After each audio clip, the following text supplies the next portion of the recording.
Welcome to another episode of The Art of Feminine Negotiation. I'm your host, Cindy Watson, and today I'm really excited to introduce you to Jean Pranger. We're going to be talking about how to negotiate something wonderful, a better you in 100 days. So welcome, Jean. It's great to have you here. Oh, it's great to be with you, Cindy. It's been such a wonderful treat to be able to talk to people like you that are influencers in society. Oh, well, thank you, Jean. And for our listeners out there who don't know him, Jean Pranger, he's a successful entrepreneur, an inventor, which is kind of interesting, an author, a speaker, and a thought leader.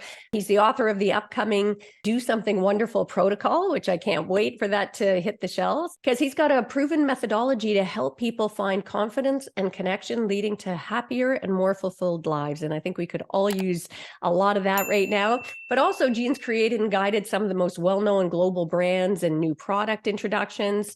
He designed over 500 retail bank branches. He's credited for inventing the video banking interactive teller machine, mobile video banking, and he holds more than 31 US patents, trademarks, and copyrights for his creation. So we don't often meet real life inventors. So I'm excited to have this conversation. And Jean, kicking right in, I often say that negotiating our mindset is our first and most important negotiation. And your Do Something Wonderful protocol sounds like it involves maybe negotiating our mindset to show up more powerfully, to get more in life. So tell us about the protocol. What is it? Oh, I'm excited to share that with you, obviously. And you're absolutely right. It does begin with this prefrontal cortex, our emotional center of our brain, about how do we approach each and every day. And happiness and peace all begins with ourselves and how we look at ourselves and how we view the world. And so what I've created is this 100-day period of time where people can go through and they choose to do 4 to 5 activities for others during the course of the week, and they do 1 or 2 activities for themselves. It's about caring for others, but it's also about self-care. And so we're not putting one over the other. We're making sure that as humans that we acknowledge and validate everybody that we come in contact with, but we also acknowledge and validate our worth and making sure that our needs are being met during that process. And as people go through that journey, and especially those that are a little perhaps jaded, they might be dealing with isolation, they might be dealing with loneliness, confidence-related issues, they may be dealing with a high-stress work environment, or a situation in a family that may not be going according to plan. And we all deal with these situations periodically in our lives. And so this is a matter of kind of resetting ourselves.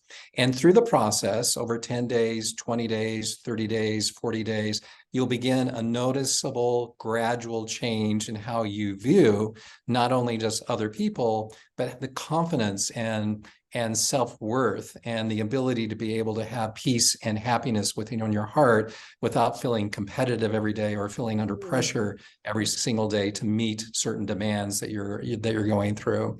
And so for me, it's been just an absolutely wonderful journey, not only to have experienced it, but also to allow other people to experience it as well. Yeah. Well, and I was excited to chat with you. You really piqued my interest when we met about this because, as you know, my whole philosophy around the art of feminine negotiation is about getting away from that competitive model that we've all been so conditioned to buy into, this kind of lifestyle that is very win-lose driven. So I love the concept behind this. And I want you to unpack some more. But before we do that, why 100 days? As you were saying, that the protocol, it just struck me, is what is the magic about that number? Yeah, that's a really excellent question. I get this question all the time. You know, everything requires a little bit of time to kind of work this way through, and changing a habit in terms of our mindset is just another process that we have to go through. It's not unlike learning and making exercise a regular habit, or making some form of savings. You have to make sure that you're saving so much per day over a period of time, and that requires a habitual process as well. So this is the same process that we go through. This is a human behavior that we have to go through. And why 100 days is important is that we often look at how do people approach solving a problem. And they'll notice that the first couple days, people have these goals, especially when it comes to weight loss, is that, you know what, I'm going to go in, I'm going to lose 20 pounds, and I'm going to be sticking to this diet. And eventually, after 4 or 5 days, you know, the candy bars start coming out. I can relate. or whatever it might weakness. be. You dedicated that right to me, Jean. And we've all been there, right? We've all been in that situation. But what we find out is that, and all studies suggest this, it takes a period of time. You have to stick with it. You have to be able to be committed to the whole process. Now, what we're asking people to do isn't the same thing as avoiding candy bars. So it doesn't become, our process is a little bit easier from a human relationship standpoint and negotiating that process of getting yourself on a better stage.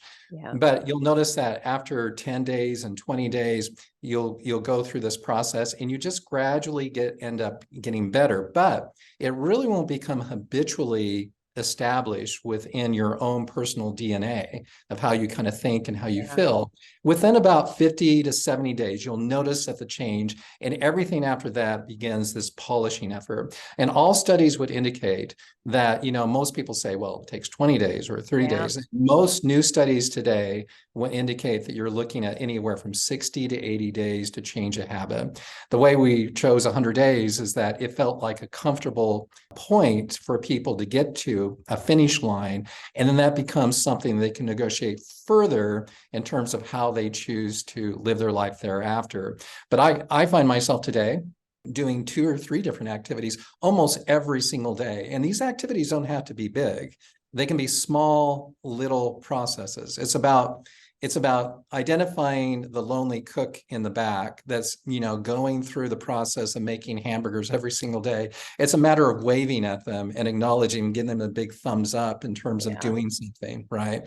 Or it might be somebody who's sitting completely by themselves, a young teenager in a park, and they're sitting there by themselves, maybe by choice or maybe not by choice. It's a matter of acknowledge them and say, hey, how are you doing today? It's a beautiful day outside, and what are you up to? It's about negotiating conversations with people that you never thought you would choose to have a conversation with. And so this whole process is that as you go through these periods of days, you'll just get better and better and better. But it takes that around that 60, 80 days to create this habit. And then everything after that becomes the polishing. Yeah. I love that. I got to say, you've got instant credibility with me when you said that. I think so many people out there now are, 14 days and you're going to have this habit, or the 21 days, and there are so many promises out there and everybody's looking for the quick fix. So I love your honesty, integrity, and because if people are going to make these kind of shifts that are going to actually change their life and allow them to show up as a better version of themselves, negotiate their best life, we want it to stick, right? So let's set those realistic goals. I think that's beautiful that you're so transparent about that at the front end. This isn't a 14-day quick fix. This is something you want to commit to. And I'd love if you could go just a little deeper about, like, when I think at the beginning you'd said you're supposed to do like 4 to 5 things for others, and then also that balance to get something for yourself. And you'd listed a couple, but what are, just to sort of spark for our listeners out there, what are some of the other kinds of things that you would, suggest that people do as this act of service, if you will, to others as part of your program? Yeah. It's really unlimited in terms of your creativity and your imagination and where you're at. I think probably the biggest challenge that people will have is this whole work at home kind of philosophy that has taken over the business world, where people are isolated so much from one another.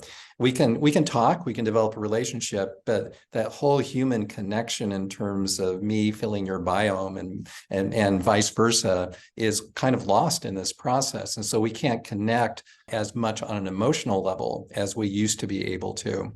Yeah. And so that means that you're going to have to find ways to get outside of the home. And so this isolation and loneliness is a huge deal, a growing problem throughout the entire world, where COVID started this process of this enclosure that we put ourselves, this bubble that we put ourselves in, and how do we break through that bubble effectively?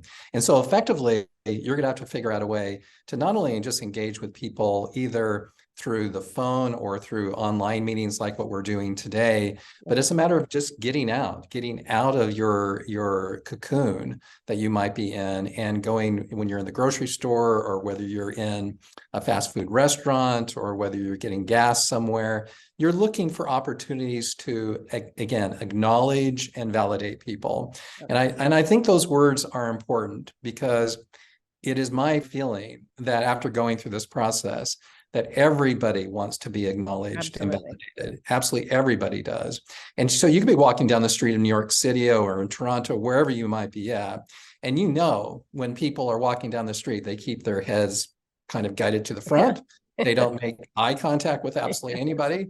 And if anybody does make eye contact with you, they quickly look away. Yes.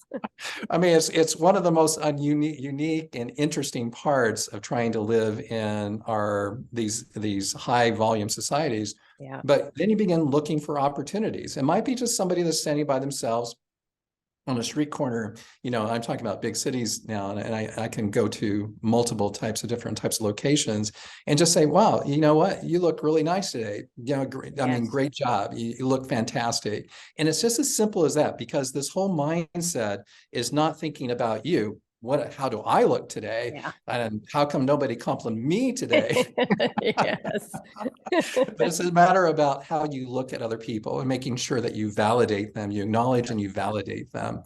Now, here's another example, because I think this is really kind of just a fun example. I often look for opportunities that I can just do a little bit more that requires some time. And because taking time out of your schedule and focusing on other people can make a meaningful experience, both for the recipient as well as for the giver. And so, for example, I have a favorite sushi restaurant, and it's called Mint Tapas and Sushis. And it's really wonderful. It's one of the top sushi restaurants in Salt Lake City. And I went there and I had a small amount of leftovers. And I said, so bring me a doggy bag, the smallest doggy bag that you had. And so this waiter named Oscar brought out this doggy bag, and it was a soy cup. That was a plastic soy cup with a small plastic lid on it. Yeah. I thought it was so funny that I took a picture of him. And then that night we had a picture drawn of him, this illustration that I just showed to you. That's gorgeous. And I delivered it the next day. Oh. And I put it into a frame. I put a little personal inscription on it. Unfortunately, he wasn't working that night when I dropped the picture off. And so I thought I missed my opportunity. But to find out, I went there 2 months later with a small business group for a business meeting, and I saw Oscar. And I said, Oscar, did you get my picture? Now, most people, I'm not sure, would bring this up necessarily, but I choose to bring it up. A great big smile spread across his face. He said, that was you? And I said, yes. And he said, well, now it's hanging above my dresser. And every night I look at it before I go to bed. And it has such a meaningful impact to him as well as to me, the giver. And I just stood there and just soaked it in, right? Oh, I'm not bragging about it. I'm saying is that it gave me the opportunity to feel of his emotional connection to something that was important to him as well as important to me.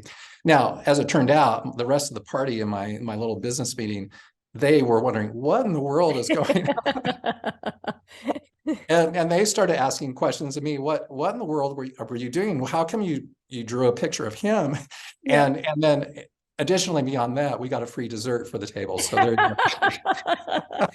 Well, and I really want to put a pin in for our listeners, because I mean, you're saying this so sort of casually, and it is so profound, the impact. Such simple little gestures can make such a difference. And I mean, I'm sure you've heard as well, like the stories that you hear sometimes where somebody was at the edge of their coping and contemplating suicide, and somebody took a moment to connect with them, and it changed everything for them. I think that's so important. And sending mail. I know maybe it's childish, but I love actually getting mail, going to the mailbox when it's not a bill. So just sending a small note card to somebody saying, I was thinking of you today, just some little gesture. And I think it fills up, as you say, the giver as much, if not more, than the person who ends up receiving it. And as you were talking about that eyes forward, I was thinking of the elevator, because I'm probably, being a Canadian, we tend to be a little more, so I'll be often in New York or cities in the US and, on an elevator, and I'll start conversation. And at first, people just look at you like you sprouted an extra head, right? It is just so taboo. But when you stick with it, it breaks down those barriers. And we all ultimately just want to be seen and heard and know that we matter in this world. So I love this message. And one thing we haven't touched on yet is, how did you come up with the protocol? Like, what inspired you for this, Gene?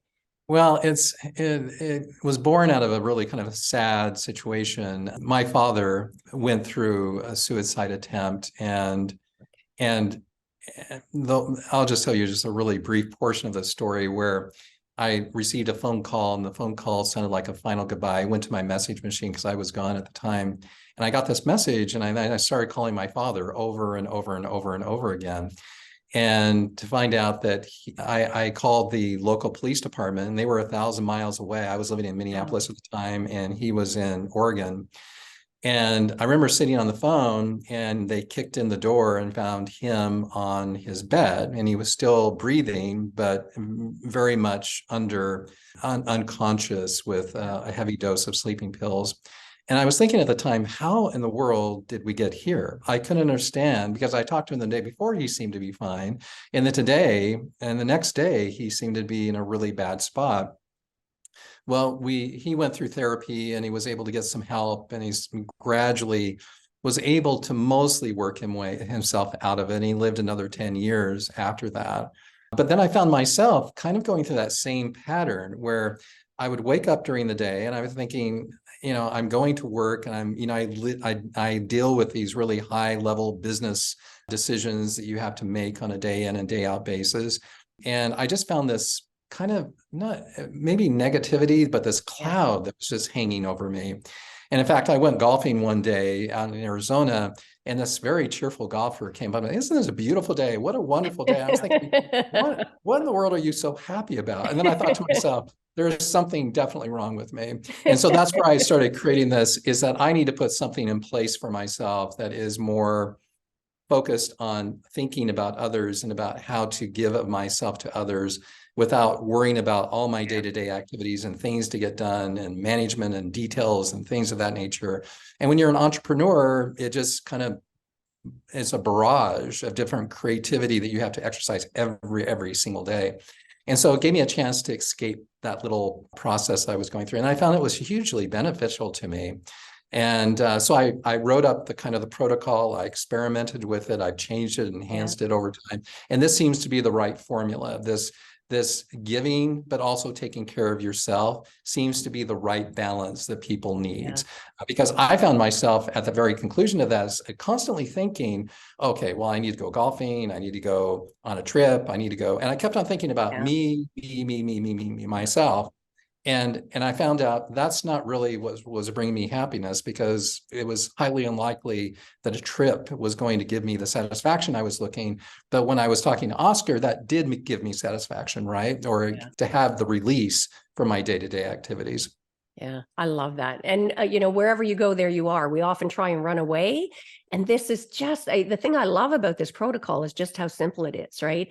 It takes no effort really to be able to just and it's something I did intuitively even as a kid. Just always, wow, your hair looks great, and people are taken off or taken aback by it because we so seldom do it. And I want to make sure, just in terms of that balance, because you've talked about that sort of giving, whether it's even just compliments or that validation, as you say, that recognition to let people know that they're seen. And I know a big part of your protocol is also making sure you're also doing something for yourself. Can you share a little bit more about that? Yeah, this is just as important as being able to give, because you have to think about this in the terms of giving something to you, right? And I see this especially among, I mean, I have 4 daughter-in-laws, and I'm married, obviously, and they're constantly giving. I mean, they're constantly in the mode of driving kids Yeah. or taking care of kids, changing diapers, and Yeah. my wife is constantly babysitting. And but in that process, in fact, I remember my wife coming down the stairs one day, and she said, "Today is Laura's day, finally." And it was her day, right? And well, it's this whole balancing aspect is really kind of critical to make sure that when we come to self-care, is that we're giving something to ourselves that is valuable to us. And for example, some of the things I end up doing is that I have this little small pool. It's kind of like these jets that come in from the front. You can swim against it. And so Oh, yeah. it's like going to the pool, except for it's kind of just a smaller version of it. And that to me is like the best activity that I can possibly do, because I'll get in and go for a mile. Yeah. And I have a sauna that I like to go to. And I have a special hike that I like to go to for meditation that climbs 1,200 feet and 1 mile. And it gets me to a Wow. location that allows me to have these incredible vistas up and down a canyon. And so when you look at ways to take care of yourself, you're really focusing on what brings happiness and meaningfulness in terms of your life. that allows you to escape and give something back to you to re-energize yourself. And so, and I found that, to be honest with you, well, people said you should start golfing and things of that nature. And I found golfing to be probably the biggest hit on my self-confidence than anything has. So, I'm with you. I'm like, where did that little white ball go? How do people find this fun? exactly. That's exactly right. And so I think you have to pick activities that are going to be confidence builders as well. So. That's so good. I love that. And thank you for this, because this is a reminder for me. I mean, I'm actually sitting here as we're talking, and if I look just over the computer here, I mean, there's this gorgeous lake. We've got a hot tub sitting there and a sauna. And I'm embarrassed to say, Jean, I can't remember the last time I just sat out there and took it in as just a little gift to myself. So Yeah. thank you for that. And added to that, I know like negative news can seem really overwhelming these days. I mean, it just seems to be a media onslaught. And I know that, sadly, that news seems to sell better. So it reinforces for the media to keep pumping more of it out. What advice do you have for negotiating past that? Well, that's a really good question, because it's just not the news cycles, it's social media as well. And so we're, with people, how much time, and Apple gives you these little daily notifications, weekly notifications, how much time you spend on the phone looking at different things. Right. And it can be embarrassing sometimes in terms of how much time that we spend inside of a news cycle or on social media.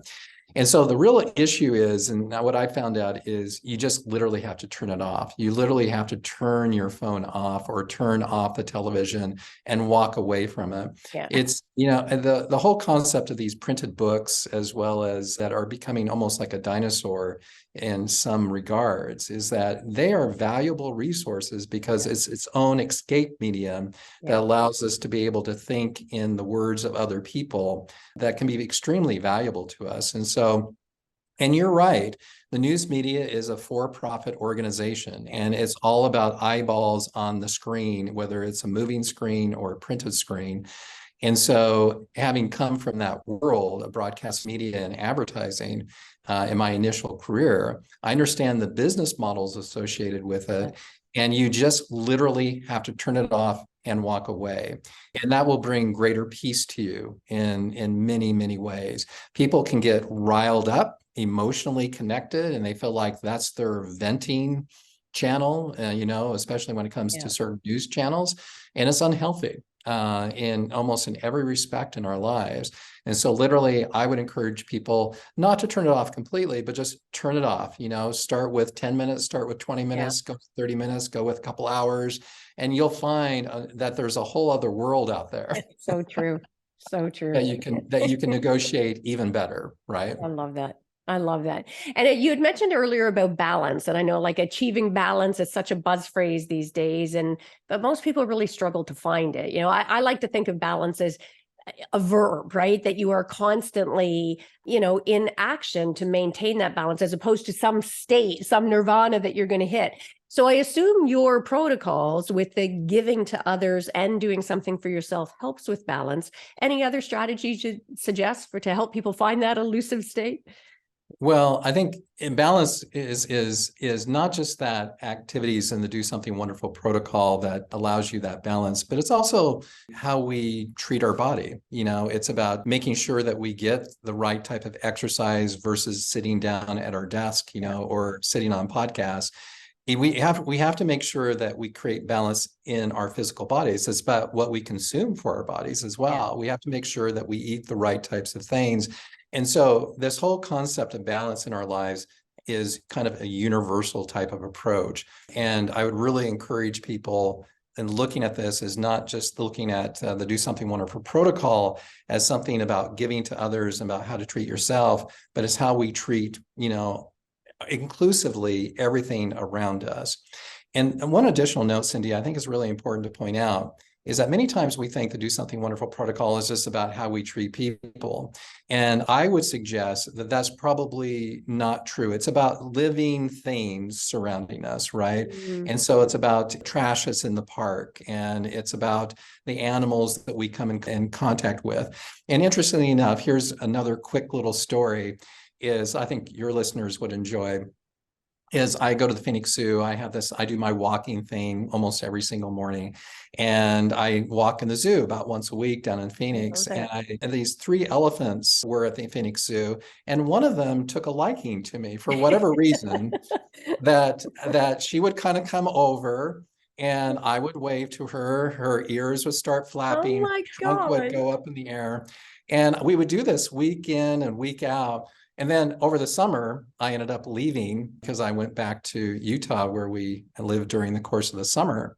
And the next fall in November, I went back to the zoo, same elephant, saw me, turned her back and walked away because we made this emotional connection and I abandoned her. So, Oh, that's adorable. I love that. but my And point here is that it's very universal in terms of our approach, right? yeah.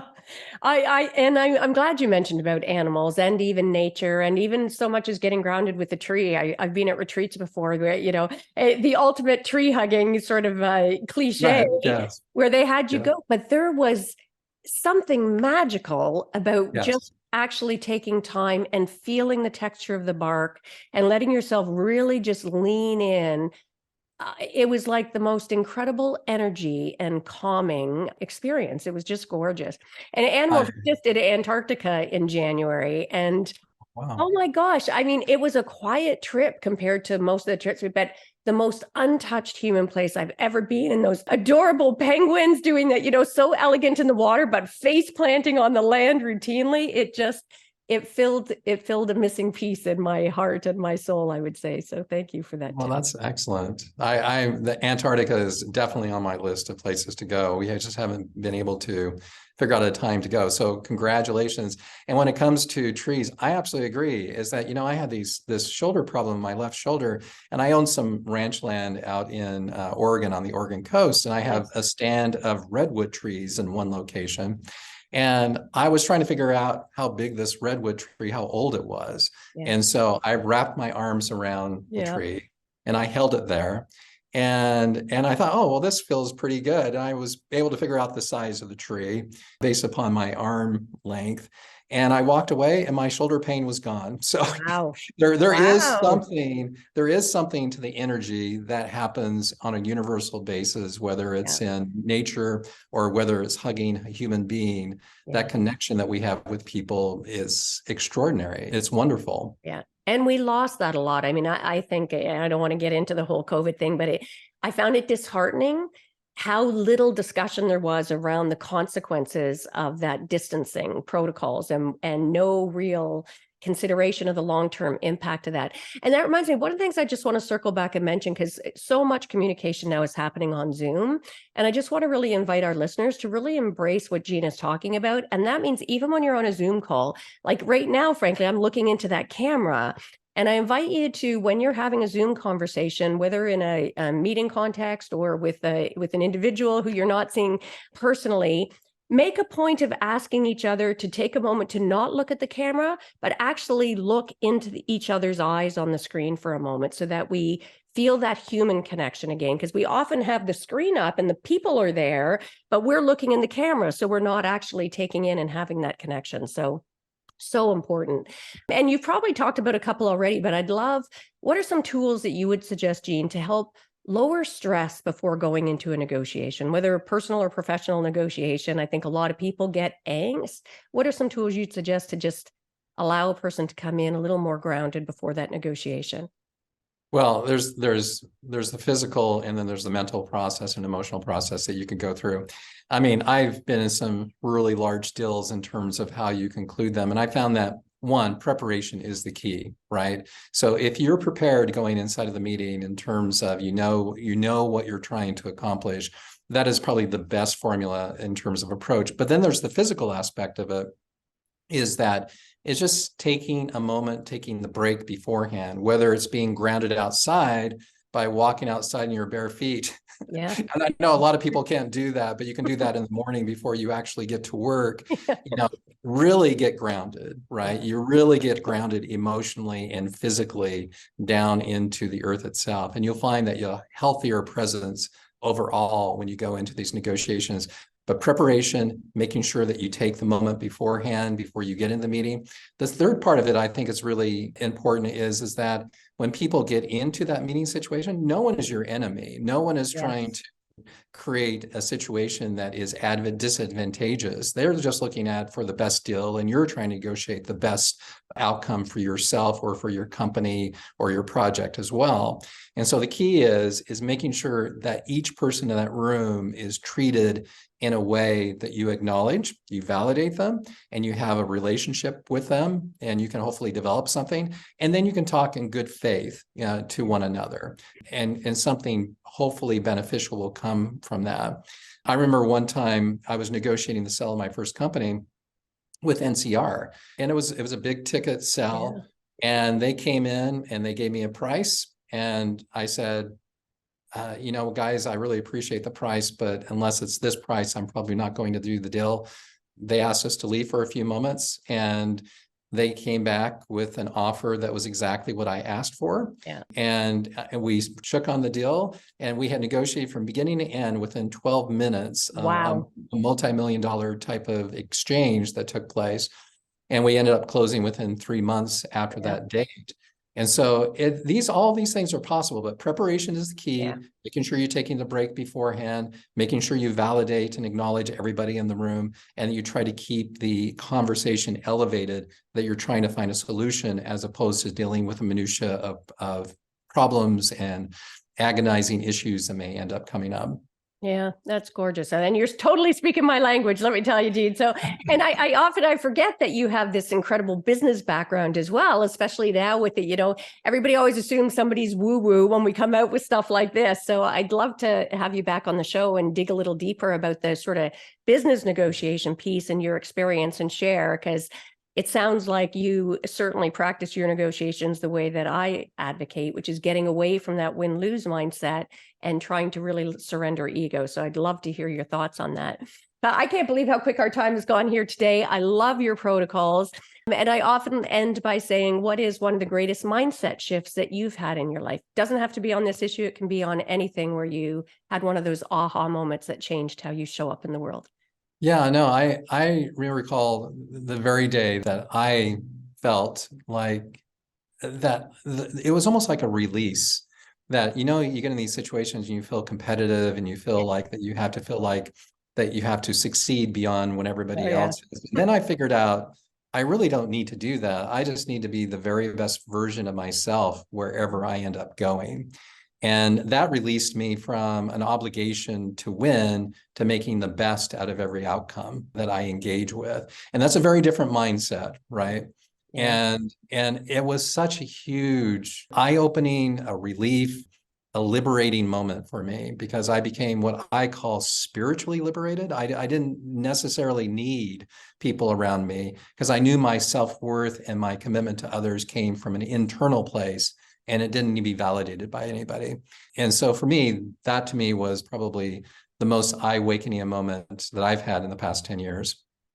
What a gorgeous and impactful mindset shift. I think our education system could use more of that, frankly. Our entire educational system is set up on comparing each other and competing with each other for marks and the bell curve, et cetera, as opposed to showing up as our personal best, right? Then getting rid of that comparison model. I think that's a beautiful insight. So tell people about the book, when they can get it and where they can get it, Gene.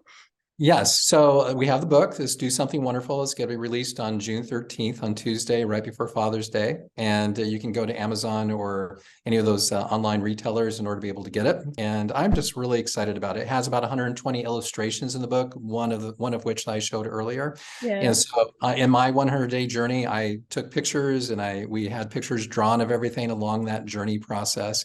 And so I think people are going to love just the concept, as well as finding the humor in my failures as well as my successes. And I think that it's a very eye-opening, honest type of book of just laying out who I am and what I try to do. And I think how people could replicate something that would be beneficial to them. So it's a good read. I love it. I can't wait. And I love that you mentioned about the failures, because I think we don't, if I had it to do over again with my kids, like now I'm a big fan of what I call failabrations, right? Like celebrating our failures. And I wish we'd incorporated as part of our routine, family routine, to have every day saying, hey, what's something that you failed at spectacularly today? And what are the lessons you took from it? And starting to get that mindset so that we recognize that the path to success is through those so-called failures. So I love that approach. So for our listeners out there, you can learn more about Gene check out his website at dosomethingwonderful.com, which I just love the name of that. Make sure to check out the book. It sounds like it is such a simple but profound game changer that will allow you, as I said at the beginning, to become the best version of yourself in 100 days. So thanks so much for being here, Gene. It's been a great conversation. Really enjoyed having you. Thank you, Cindy. Bye-bye. And for our listeners, I'm sure you got loads of value from this episode. Make sure you share this. Again, this is just such a simple process that can change the lives of the people that you come in contact with while benefiting you as well. Make sure to subscribe to the podcast if you haven't done that.